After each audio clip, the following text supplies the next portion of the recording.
In a quiet American town surrounded by hills that rose like gentle guardians, there lived a woman named Elena whose life seemed ordinary from the outside.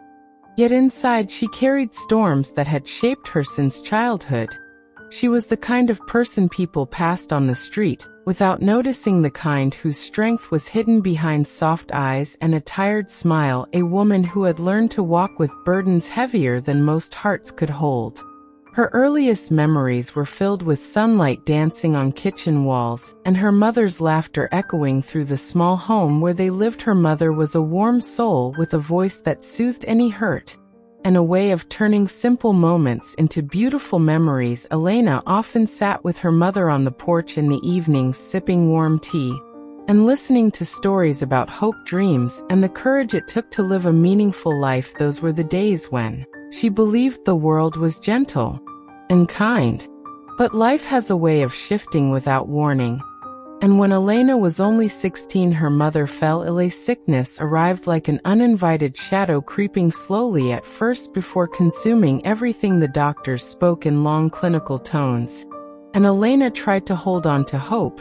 But her mother's health slipped away piece by piece. Elena spent countless nights sitting at her bedside, holding her hand, whispering promises that everything would be okay, even though she didn't know if any of them were true. One quiet evening, as the sky blazed orange, her mother breathed her last breath, and the world shattered around Elena. She felt something inside her break, a tear in her soul that no words could mend. After the funeral, people told her that time healed all wounds, but her days only felt heavier. She finished school through fogged eyes and trembling hands, and entered adulthood like someone walking through thick mist, unsure of where she was going or why she was still moving at all. Her grief followed her everywhere. It followed her to work, to the grocery store, to bed at night, where she lay awake listening to the sound of her own heartbeat echoing in a room that felt far too silent. She took jobs she did not love simply because she needed to survive. She met people who cared, but she never let them get close. She felt like a cracked vase, beautiful at a distance, yet fragile enough to fall apart if touched too deeply. Then came another blow, a relationship that she believed would lead her someplace bright and safe. She trusted a man who spoke sweet words and promised support, but he left when life became difficult. His departure reopened every old wound, reminding her of loss, abandonment, and the feeling of being unworthy of love. She tried to stay strong, but she felt herself slipping into deeper isolation. Still, she kept going because she did not know how to stop. She walked the same roads every morning, worked the same repetitive hours every day, and returned to the same silent apartment every night. Sometimes she sat on the floor with her back against the wall, hugging her knees and letting silent tears fall, while she whispered into the emptiness, "I do not know how much more I can take."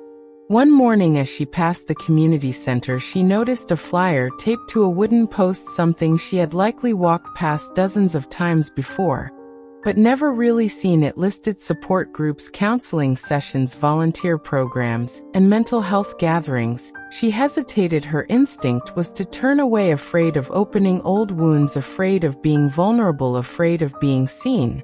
But something deeper urged her to take the paper. Perhaps it was her mother's voice buried somewhere in her memory, whispering softly, "You are not meant to go through life alone." She folded the flyer and carried it with her all day, touching it every now and then as if it were a small lifeline. By evening, she made a decision that surprised even herself. She walked into the community center. The hallway was warm and softly lit. The air held the scent of coffee and aged books. People moved past her, speaking in gentle voices. She felt her heart race as she found the room listed on the flyer. Inside, people sat in a circle sharing their stories. One woman spoke about losing her husband, another about battling years of depression, a young man about trauma he had carried since childhood. Their voices trembled, but they spoke with honesty and courage. And as Elena listened, tears welled in her eyes, because for the first time she realized she was not alone in her suffering. Pain had not singled her out. Life hurt everyone in different ways, and healing was something many fought for every day. She returned to the group again and again. She listened, she cried silently sometimes, She slowly learned to breathe without feeling crushed. She learned that vulnerability was not a weakness, but a doorway to connection. Grace, the group leader, noticed her quiet determination and encouraged her to speak in her own time. Grace was a woman of gentle strength who had walked through her own storms and now dedicated her life to guiding others through theirs. Weeks later, Elena found her voice. She told the group about her mother, her grief, the loneliness that had chased her for years, and the broken promises that had deepened her wounds. Her words came out shaky but honest, and instead of judgment, she was met with understanding, nods, warm embraces, and the reassuring sense of belonging. Something inside her loosened, as if she had finally put down a weight she had carried for too long. Healing came slowly, like sunrise inching over the horizon.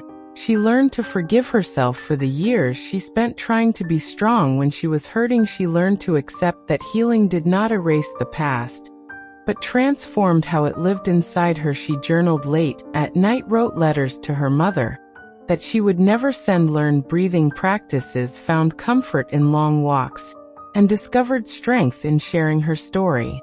Then one day, Grace asked if Elena would consider volunteering for youth workshops. Elena felt unprepared, afraid, undeserving. She thought of all the things she had done wrong, all the moments she had fallen apart, all the doubts she still carried. But Grace smiled and said, "You survived more than you realize, and someone out there needs exactly your kind of strength." The first workshop was small. 5 teenagers with guarded eyes sat before her. She recognized the familiar look of quiet suffering. She began by sharing part of her story, heart trembling, but voice steady. She spoke not as a teacher, but as someone who understood pain from the inside. The teens listened. Some cried, one whispered that he had felt alone for so long, and hearing her speak made him believe that maybe healing was possible. That single sentence lit a fire in Elena's heart. She continued volunteering. Soon she became a steady presence at the community center. People came not because she had all the answers, but because she made them feel safe, valued, and heard. She had a way of listening with her whole heart and speaking with a softness that made even the heaviest stories feel lighter.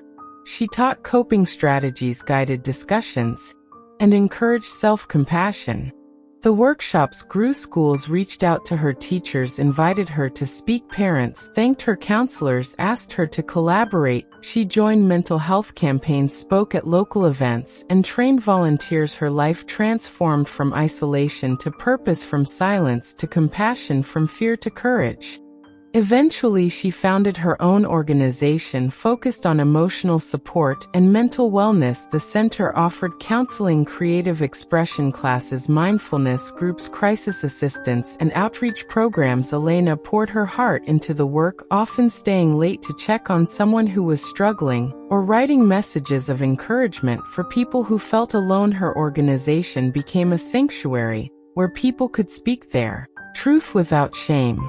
Stories of transformation began to emerge. A woman who had lost her husband found community and strength. A teenager who once considered giving up found new hope. A man who had battled trauma for decades finally felt understood and supported. These stories fueled Elena and reminded her that her darkest days had led her to her life's purpose.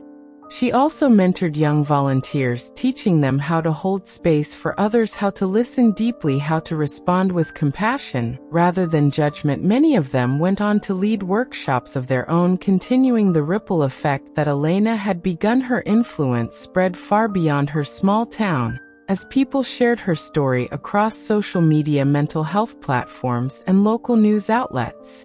Despite her success, Elena remained humble. She visited her mother's resting place, often sitting beneath the beloved oak tree, where she whispered updates about her work and thanked her mother for the strength she had unknowingly given her. She told her mother, "I hope I am making you proud." She felt the wind brush her cheek and believed the answer was yes. 10 years after founding her organization, a celebration was held at the community center. People from across the state attended, making the halls echo with laughter, hope, and gratitude. Dozens shared stories on stage, speaking of how Elena had changed their lives. Some talked about how her words had saved them in their darkest moments. Others spoke of how her workshops had helped them rebuild families, careers, and confidence. Elena listened with tears shining in her eyes. When it was her turn to speak, she stepped forward with a steady heart. She scanned the room filled with people who had once been strangers, but had now become a family. She saw lives transformed, because she had chosen not to give up even when pain consumed her. She lifted her chin, and in her gentle voice, she said, though without punctuation, "Thank you for allowing me to walk with you through your storms. Thank you for reminding me that pain is not the end. Thank you for proving that purpose can rise from even the deepest wounds." The crowd stood in a long, heartfelt applause. Many cried, many smiled. Everyone felt the power of her journey. In the years that followed, Elena's work only grew. Her organization expanded into neighboring cities. Her message reached national audiences. Her story was shared in wellness conferences and community programs. She continued to live each day with compassion and grace, always remembering the young woman she once was, alone, scared, grieving, and unsure of her worth. She held that memory close, not to feel pain, but to honor how far she had come. Elena became a guiding light to thousands across the country, and her life stood as a reminder that pain could be turned into purpose, that suffering could be transformed into strength, and that every human heart held the capacity to rise again, no matter how deep the wounds. And so the woman who once felt broken became a symbol of hope, proof that healing was possible, strength was real, and purpose could grow from the ashes of sorrow. Her legacy lived on in every person she touched, in every life she helped heal, and in every heart that found courage because she decided to share her own. Her journey echoed across generations, whispering a powerful truth: you can rise, you can overcome, and you too can turn your pain into purpose.